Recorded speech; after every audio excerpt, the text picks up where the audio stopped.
Welcome to the WOA podcast about horses and horsemanship. I'm John Hare, and you've found the place where we talk horses. Today, we meet Andria Hautamaki, a freelance photo and print journalist who focuses on agriculture, the environment, and rural life. Publications such as National Geographic, CNN, and the New York Times have published Andria's work. I've read many of her articles in Western Horseman over the last several months. When I read a brief bio in Western Horseman that said she grew up in Colorado, has a master's in international agricultural development, and currently lives on a cattle ranch in southern Chile, I needed to learn more. She's written and photographed in very exotic places, from sheepdogs in Patagonia to horse-powered farms in Washington State, to charas of the Cascades. She finds stories wherever she goes. And she goes to some pretty rough-looking places. I'm excited to learn more about her life as a journalist and photographer. Good morning, Andria. Thanks for being on the show. Thanks, John. It's good to be here with you. In doing some research, what really drew my attention was how did the Colorado, Colombia, Chile connection come about? I grew up in northern Colorado, and I just always enjoyed horses, doing stuff with horses. I didn't come necessarily from a horse family. I think when I got my first horse, my parents were like, well, maybe we know how to feed it. But other than that, I was kind of on my own to figure it out. Anyways, to jump ahead quite a few years, after I graduated, did my undergraduate degree in English literature, I taught high school for a couple of years in Los Angeles, California. And after I did that, I decided that I wanted to spend some time exploring and traveling. So I took a year and I saved up some money, and I spent half a year in South Asia and half a year in South America, where I started in Argentina and then traveled down to southern Chile.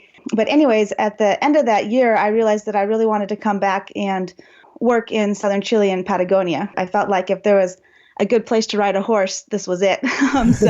So anyways, that's what brought me back to southern Chile initially. Then the Colombia connection, the country of Colombia, I got to work there thanks to a reporting grant that I got from the IWMF, which is the International Women's Media Foundation, and they had a really great grant program for female journalists, so photo, print, audio, and that was what connected me to getting to work on a few stories in that country. Very cool. So you taught in LA, and was city life not for you? No, it wasn't. That would be a nice way of putting it. I really appreciated my experience in Los Angeles, and I had a really great time working with my students and some fantastic staff at that high school. And I think coming from more of a rural area, it was actually interesting and important for me to get a glimpse of what it is like to live in a really urban environment. But after those 2 years, I decided that it wasn't a good fit for me. And so I needed to look for something else. And you're fluent in Spanish, I understand?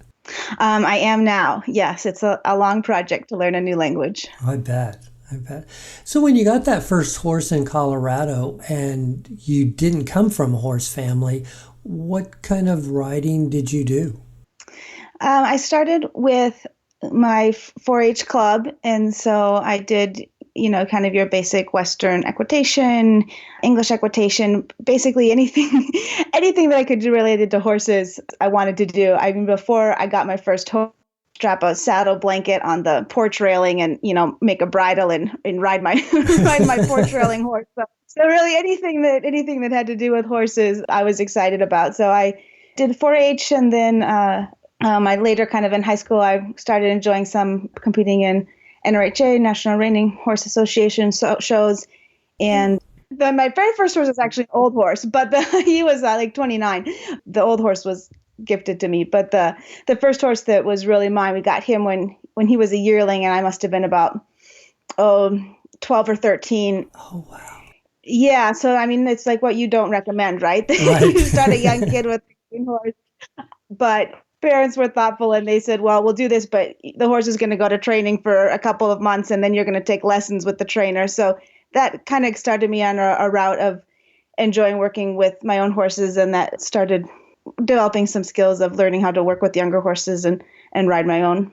Yeah, green horse, green rider. That's not a good combination, they say. When you went to UC Davis for your master's in international agricultural development, were your plans to teach, or were you going to work on farms, or had you set a firm plan? When I applied to go to UC Davis to study that program was probably about 2015, I think is when I started. And it was about that time I realized that I wanted to pursue journalism or photography as a career, but at the same time I'd already applied to this program and I'd been accepted, and it was a moment where I wasn't quite sure what to do, if I should not go to graduate school and pursue photography, or if I should go ahead and do my graduate degree and then figure out how to do the photography alongside that or afterwards. And so I was able to get into a photography workshop called the Eddie Adams Workshop. It's out in New York State each year. And so that was a pretty big honor for me at that time to get into that workshop. And I was able to speak with a former editor at National Geographic, and she said, go and do your degree. She said, editors like people that are well-rounded and well-educated, and it will give you a depth of knowledge and understanding when you're working with different subjects in different places that you might not have. And so that was a really encouraging push for me to go ahead and do my degree, my master's, and enjoy diving into some of the topics that fascinated me. The degree that I chose had an international angle. I like traveling to different places. It had to focus on agriculture, which is, rural and ranching stories are topics that I like to explore. And then it also talked about development. So, what changes are happening in different places, and how does, different histories impact a place, or what are some of the different forces that are occurring in a story. I'm really glad that I went ahead and did that program. And then from then on, I've continued to look for mentors or workshops and other ways to improve my photography.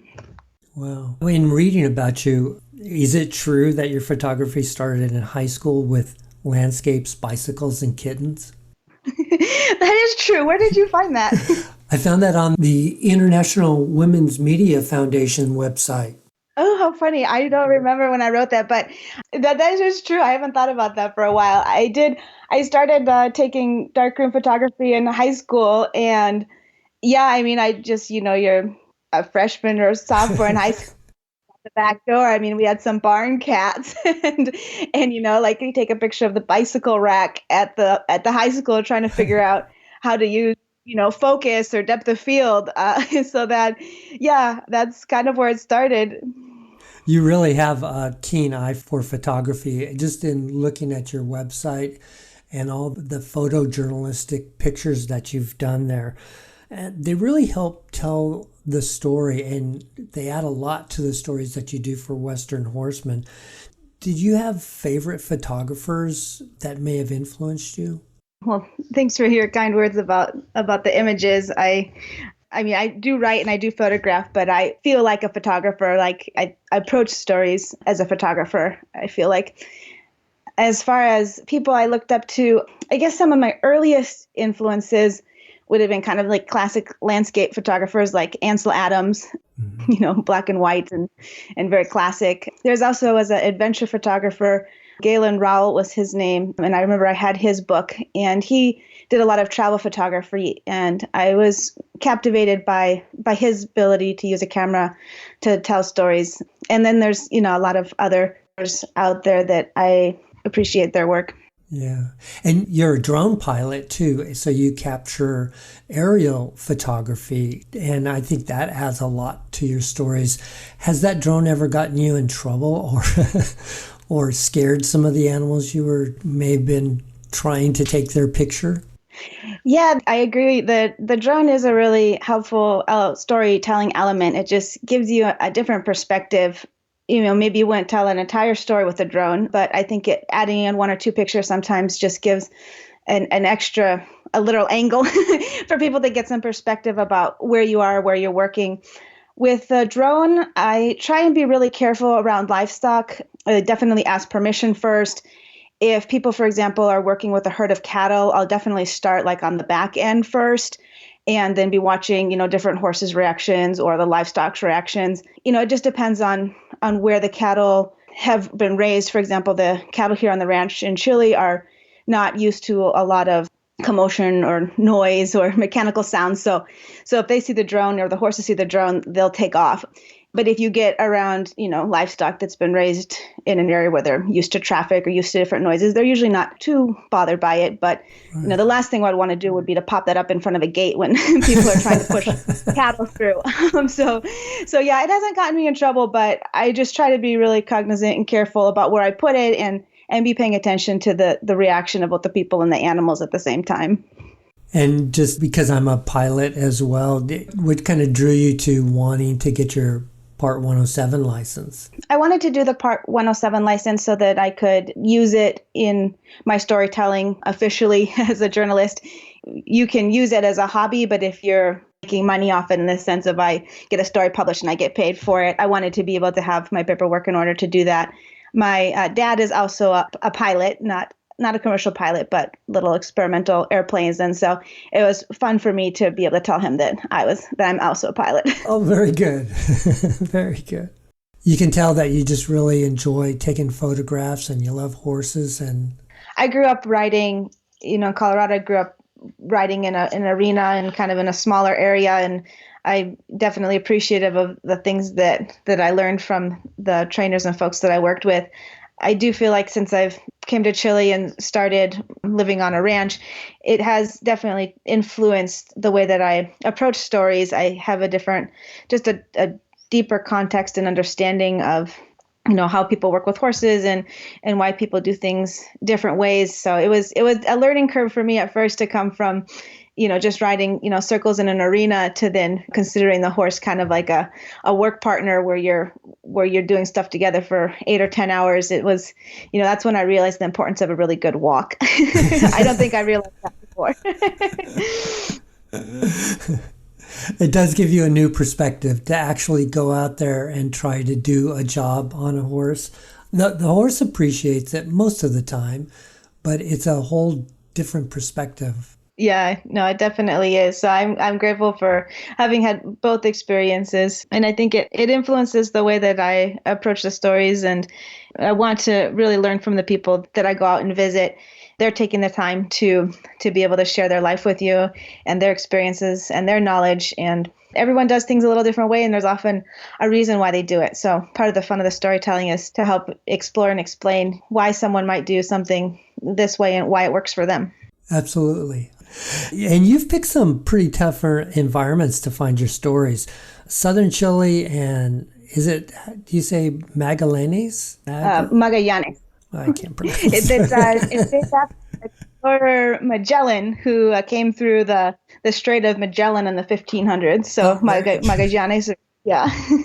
And then you've also been to the Lost Coast of California. Is there something that draws you to these out-of-the-way, harsh environments? Do you think there are more stories to be found there, or do you think that's where untold stories might be discovered? I think that you can find stories almost anywhere. You can find stories in your own backyard with what's going on with your neighbors or your families and your friends. It kind of depends just on how you're looking at it. I just kind of these open, remote landscapes is just a space that I've always felt attracted to, that I enjoy working in. And so I think as a photographer and as a storyteller, it's important to find those places that you personally feel that you connect with. And those are generally where the best stories are going to come from. Do you get assignments from magazines, or do you develop a story and then pitch it to a publication like Western Horseman? It's a combination of both. I would say that I generally tend to do more pitching of stories, and a lot of that is just a result of where I'm located part of the year on a remote ranch in southern Chile. So I'm not probably going to get a phone call and be like, hey, can you be at this city tomorrow? It's not feasible. So I end up doing a lot of to magazines. And the stories that I came across in Western Horseman, there's such a variety of them. how do you figure out what you're going to write about with Western Horsemanship? Do you go to a place and then try to discover the stories there, or do you do research ahead of time and then make contacts so that when you get to a ranch, you have a story already in the works? So Western Horseman, I'm very grateful for them as a publication. They've been really great to work with, and they've given me a platform to share a lot of different angles of horse-related stories. I'd done a story from them from Argentina, from Chile, from Colombia, and then a story about charras, which are Mexican cowgirls in the U.S. And so I feel like that's been a trilogy. I guess there's 4 stories now, but about a way to share about different horsemanship traditions from south of the U.S. border. And I've been grateful for them picking up those stories because I feel like there's a lot of differences in the world, but horses bring people together. And so I feel like when we understand more about people's lives, whether that be about, how they ride their horses or, how they like to move their livestock, it's a way of connecting with people across borders and across cultures and across different languages. As far as how a story happens, it's all pretty much planned out beforehand. For example, a lot of the stories that you'll see in a magazine such as Western Horseman next year are projects that are probably being pitched right now. And so what a pitch is you submit an idea to the publication about like, hey, this is the person or the ranch that I'd like to cover. This is the angle of the story about, what I expect that the article will be about. And for me, since I do both the photos and the text, like this is kind of what I'm thinking about visually, about what I'm hoping to get for with the story. So, you can send in a pitch, and a pitch can be, a really great idea, but sometimes it's not necessarily a fit for that publication, or maybe it's just not a fit for that publication at that time. But most of the stories are pretty planned out beforehand. So usually what happens is I might have an idea of like, hey, this is something interesting. This is something that I heard about, or I read a snippet of something and it caught my interest. And then I'll start doing some more research to see if someone's done a story on that recently, or is there anything new to say about this particular topic. Good stories are usually kind of answering a question of like, why now? Like, why do we need to hear about this now? Like, why is this meaningful? And a lot of times, editors definitely want that too, to want to see like, why does this mean something to my audience, and why should they hear about this right now? So there's a pretty extensive process of research. I would actually out photographing or in the field is honestly probably about 10 or 20% of my work. Most of it actually happens on the back end where I'm doing research before a project starts, or planning and setting up logistics and travel. And then a lot of work after I'm out photographing goes into editing the pictures, post-processing the images, so maybe doing a little bit of color correcting, and then the work of transcribing the interviews and putting together the text for the story. So that's where actually most of the time goes into. So for me, when I'm out in the field and when I'm out photographing people and meeting folks and being in their on their ranch or their place with them, like that's fun, like that's going out to play. And then the work when you have to sit down at the computer. And do they ever take you out on horses too?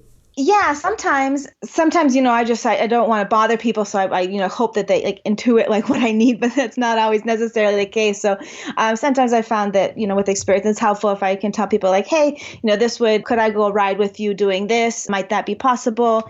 Then they can say like, yeah, we can, make that happen. And stories really are a collaboration. I'm most happy with the results of a story when the people that are in it feel like they were well represented, like they see themselves reflected in the photos, or they see themselves reflected in the text.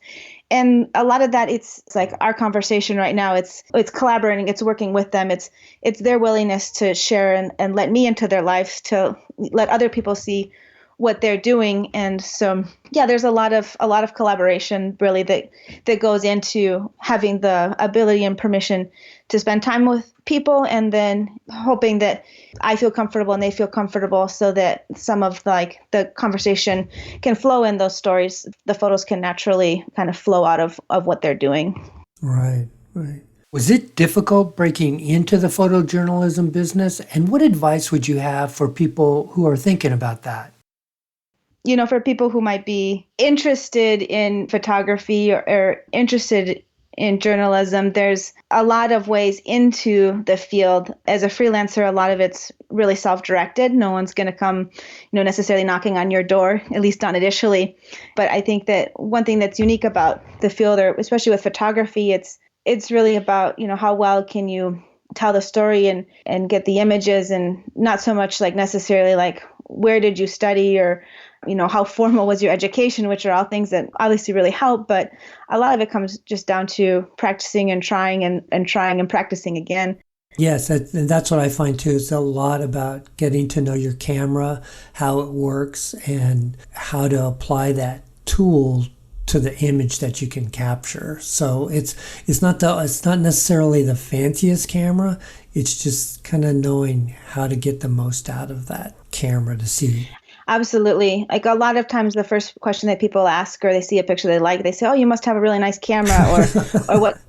And like good equipment helps. I mean, it really does, but it's really not about necessarily what brand of camera you have, or if you have the absolutely newest model. It's really about what are you seeing? What do you want to say when you pick up that camera? That's really where the power of the photo comes in, not necessarily the technical aspects. The technical aspects are helpful in as much as you don't want that to impede your storytelling or distract. But it's really not why you'd be attracted to a picture because it's technically perfect. You'd be attracted to a picture because it says something. Right. Absolutely. Just as kind of an aside, when you're looking for the photos for a story, do you follow the same kind of progress that you might in film cinematography, where you try to get a wide, a medium, and a close-up shots and try to balance those out so it tells your story? Yeah, absolutely. You definitely want visual variety when you're telling a story. So those are things that I'm thinking about both while I'm photographing and then when I'm putting together the edit. So for a story for Western Horseman, I might have 5,000 to 7,000 images that I'm going through for that story. And I'll go through and I'll do a first round edit, and I'll pick out the ones that, anything that I kind of like, that's kind of interesting. And then I'll go through and do like a second round edit, the things that I like a little bit better. And then I'll go through and go on another round. Every photographer has a different process, but that's kind of the way that I go through it. And at the end of the day, I'm only probably submitting about 12 to 20 photos for that story. But it was something that was distilled down from thousands of images. Wow. 5,000 to 7,000 images you'll take on a story? Yeah, depending on how many days that I get to spend with people, but yeah,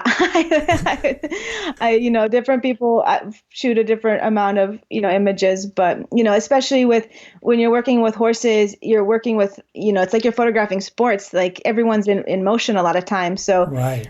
You were taking a lot of pictures, and maybe only one of them will turn out. You've got different expressions, or maybe how the horses or hoofs are falling.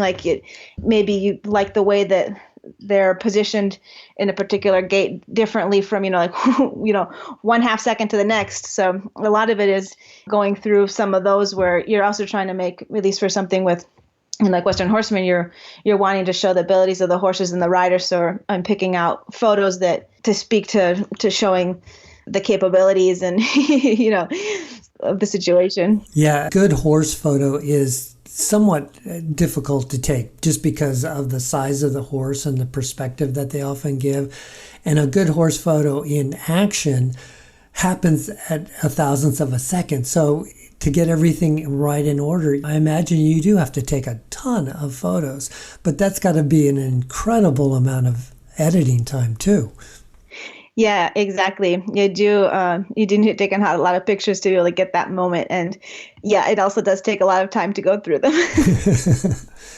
You're in southern Chile right now, and it's wintertime there. You're working on a cattle ranch. What does that entail? Yes, I live part of the year on a cattle ranch in southern Chile. It's my husband's family's ranch. They raise Hereford cross cattle. So being here, I do a fair amount of work also up in the U.S., so as I'll go spend time in the U.S. and I'll go on some reporting trips and gather stories and photos and do my interviews. But then I'll come back here to Chile and working remotely. I am able to turn in those stories while being on the ranch down here. So part of my day is, I guess every day and every week is different, but part of my time, I should say, is dedicated to writing or researching, editing photos, editing text, and with editors generally back in the US. And then another part of my time is that I help out on the ranch when it's needed, and different times of the year we're busier at other times than others. So it just kind of depends on what we need. Yeah, I do a combination of both the journalism and then also things on the ranch. And then are you like a ranch hand down there? Do you do the work with the cattle and such? Yeah. So it's a small family ranch. Lots of times it's only just my husband and I that are here. And then have maybe when we're branding. But yeah, everything is done horseback. We have quite a few working dogs. Most of them are border collie crosses, and they're basically our best helpers. Right now, we're moving into winter, so we're actually selling steers, gathering and selling steers right now. So it's a different system than in the U.S., different season right now. Right. Yeah, and the reason I asked about the work on the ranch is because you work on a ranch in Chile, and then you come up to the States or wherever, and you work with ranches and you watch clinics. Can you talk about the differences between maybe the different cultures of horsemen that you've run across? Yeah, I think it's really interesting personally just to see how people do things in different places, whether that be a large ranch up in Washington State in the U.S. versus a family ranch in Arizona, or versus how we do things here in Chile. And a lot of the reasons that people decide to do things a particular way comes out of the materials that they have, the geography, the topography, and sometimes traditions as well. So I think at the end of the day, everyone's trying to get a job done, and they have different resources and tools to do that. Like here in southern Chile, the saddles don't have a horn, and so when we rope cattle, you're always tied on to the right hand cinch, and that's a different way of doing things, but you get used to it, and then it becomes natural.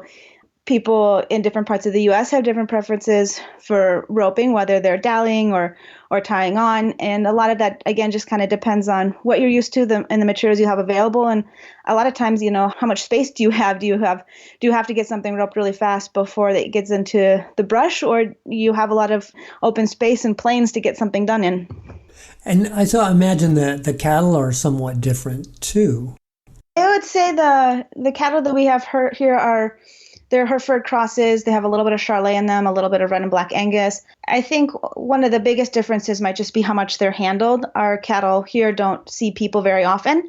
And so like if you show up on foot, they're going to take off. And so everything is done, horseback and with the dogs. And if you live in maybe a more urban or a rural urban environment where maybe they're seeing vehicles or people walking around, they're just going to have a different reaction. It would be like a horse that has been grew up around people versus, a horse that you just pulled in off the range. Right. And you've done a couple of stories on sheepdogs. Do you do any dog training yourself? Not really. Well, sort of. So I'm learning. That's the answer to that question. So I have a few dogs and they work for me, but I feel like I'm like back to the same, like, I feel like I'm starting over again, like you're a green rider with the horse.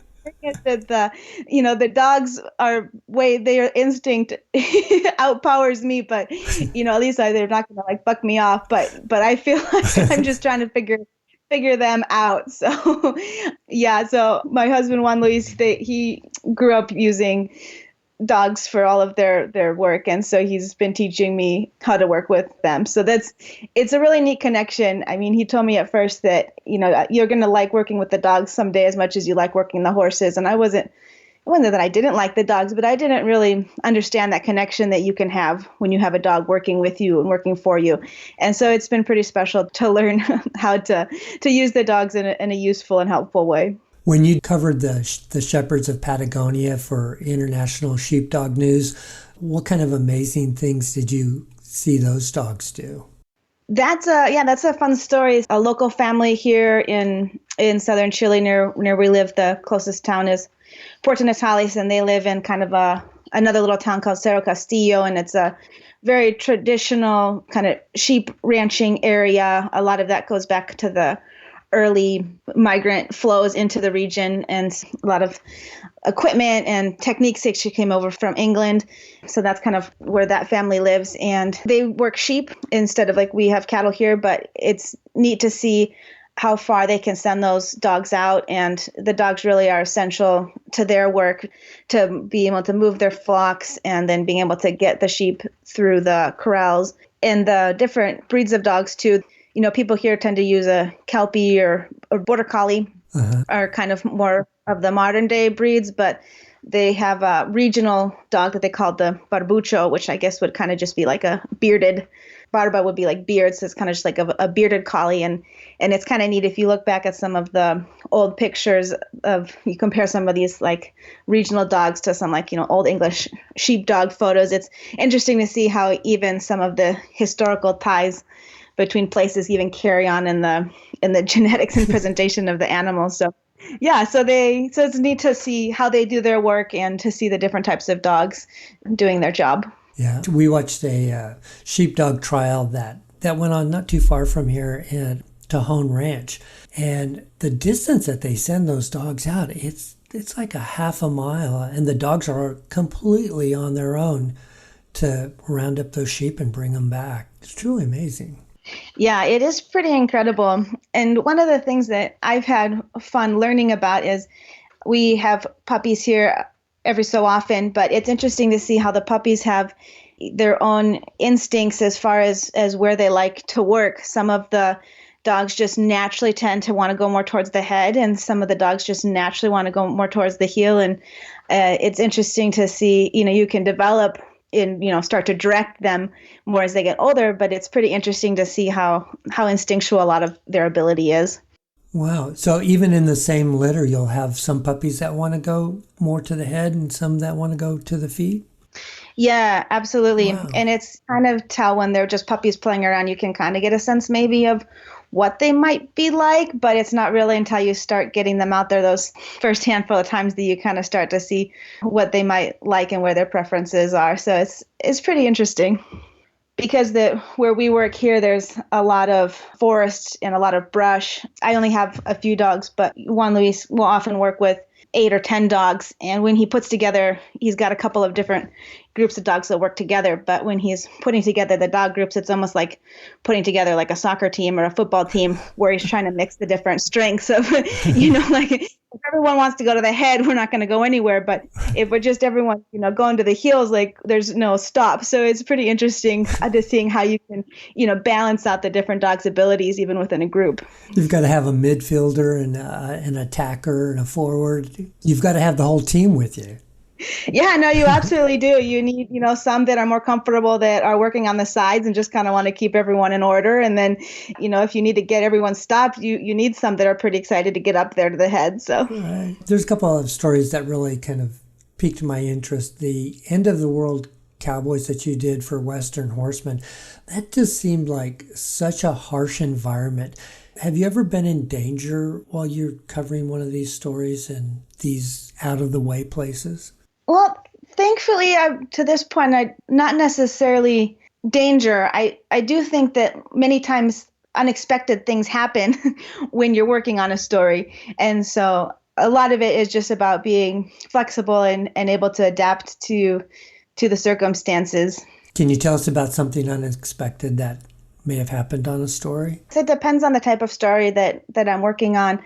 Sometimes I have a really clear idea, like I know exactly who I'm going to be working with. Like maybe I go to a particular ranch and I'm going to be covering, a story about the family and their history. And so those stories are oftentimes more straightforward. Mm-hmm. I kind of have an idea of like, okay, I need to talk to these people. And then I have an idea in beforehand of, okay, these are the different types of photographs that I'd like to try and get. What do I need to be able to, capture the essence of their operation and what's important to them? So those stories are often more straightforward. Maybe we have some weather issues or I don't know, like someone arrives late, some stuff like that. It's not super crazy, just kind of to deal with. Then other times I'm working on a story where it's just an idea that I generated, and I'm going out and looking for things to photograph that I feel like might be able to explain better of the visual aspect of a story. So an example of that might be a couple years ago, I worked on a story that ended up being published in National Geographic, but it was about how COVID was influencing people's interactions with public lands. Mm-hmm. And this was when there's a lot of people outside and the trailheads are super crowded. And I kind of wanted to capture that, but I wasn't quite sure how I was going to do that. So I picked a trailhead that I thought might be busy, and I left the house at 4:00 in the morning, and I drove up to the mountains and, unpacked my gear and started walking up the trail, and just was open to figuring out, who I could see and who I might find. Yeah, I ended up meeting some interesting people, including a local youth corporation or group that was doing some trail work, and their image ended up fitting into the story. So I think, sometimes unexpected things like that happen where you don't necessarily know if you're going to find anything or anyone interesting, but a lot of it is about getting out there and seeing what you might find. And it's surprising how many times that actually turns into a piece of a story. Yeah, that's fascinating. You can find something special in just about any place you're at. Yeah, definitely. And I think that it's easy to think about, I'd need to go to like this faraway place to be able to do a story. And, sometimes I do that, but I used to do a lot of work in Colorado where I'm from. And a lot of times there's a huge value to people who are working on stories in places that they know well, and they can tell the nuances in a different way than someone who comes from the outside and has to try and learn a lot of those things real quick. One last story I just wanted to bring up, because I thought some of the photographs were spectacular, was the story you did, and it was a personal project, The Way to Santiago. Could you tell us a little bit about that? Is that a pilgrimage that people make? Yeah. So the month after I finished my undergraduate degree, I went and did this walk across Spain with a close friend. And so, yeah, it's like technically a pilgrimage from like the Middle Ages where, people would walk across these different pilgrimage routes in Europe to arrive to Santiago de Compostela, which is a city in northwest Spain. But I did that trip when I was, I guess, 21 or 22 with a friend, and it was a really meaningful experience to do and get up and walk each day. So then 10 years later, the photographs from that project, I went back and I redid the same trip again in 2017. My friend wasn't able to come with me, but I was able to do the trip again. And it was interesting to reflect on, what I'd done in 10 years and, just approach it from a different place in life. Wow. Hey, are you going to do that like every 10 years? I would like to. I don't know if that's going to be possible. I don't know if I can take a month off every 10 years, but maybe I can go for a week. Is that how long does it take? There's different routes. The route that I walked both times takes, if you do it fast, about 30 to 35 days. Oh, wow. Oh, that's fascinating. Well, that's pretty exciting stuff there, Andria. That, like I said, you've really carved out an adventurous life for yourself. And what are plans for the coming year? Plans for the coming year. I am still wrapping up a couple of more projects with Western Horseman. So I'm excited to get those out and published over the next few months. Good. Yeah, and then I haven't been doing as much work in Chile lately, actually. So I'm hoping to be able to maybe do a couple more stories down here. So working on seeing what those might look like, but we'll see. Sounds good. Well, thank you for joining us and sharing your life as a photographer and journalist with horses involved. I really appreciate it. Well, thank you. It's been an honor to spend time with you, and glad to be here. If people want to find out more about Andria Hautamaki, see your photographs, or find out other information, where can they connect with you? Sure. So my website is ahowdyphoto.com, and that's spelled the letter A, HOWDYPHOTO.com. Or you can also find me on Instagram, and that's also at ahowdyphoto. I look forward to reading more of your stories in Western Horseman and other magazines and following your photography as well. Thanks, John. That will do it for this episode. Thanks to Andria Hautamaki for sharing her experiences as a writer and photojournalist. If you are a reader of Western Horseman, you got a little behind-the-scenes insight into the world in which she works. Andria has carved out a career of travel, working with animals, and adventure. I think that's pretty cool. If you're interested in photography, do yourself a favor and check out Andria's website. There are so many great photographs from all her different stories. I'll have all the links to Andria at wopodcast.com. One of my thrills in producing the podcast is the fun I get from talking to people in other parts of the world. Thanks to Andria, I get to add Chile to the list of Canada, England, Germany, Australia, New Zealand, and Mongolia. It's a pretty good way to be an armchair traveler. If you have any show ideas or suggestions for future guests, reach out to me at john@wopodcast.com or connect with me on Facebook, Twitter, or Instagram under the name Whoa Podcast. I look forward to hearing from you. Thanks again for listening and sharing the podcast with your friends and riding buddies. Until next time, for Renee, this is John Hare saying, go have some fun with your horses. Bye-bye, everybody.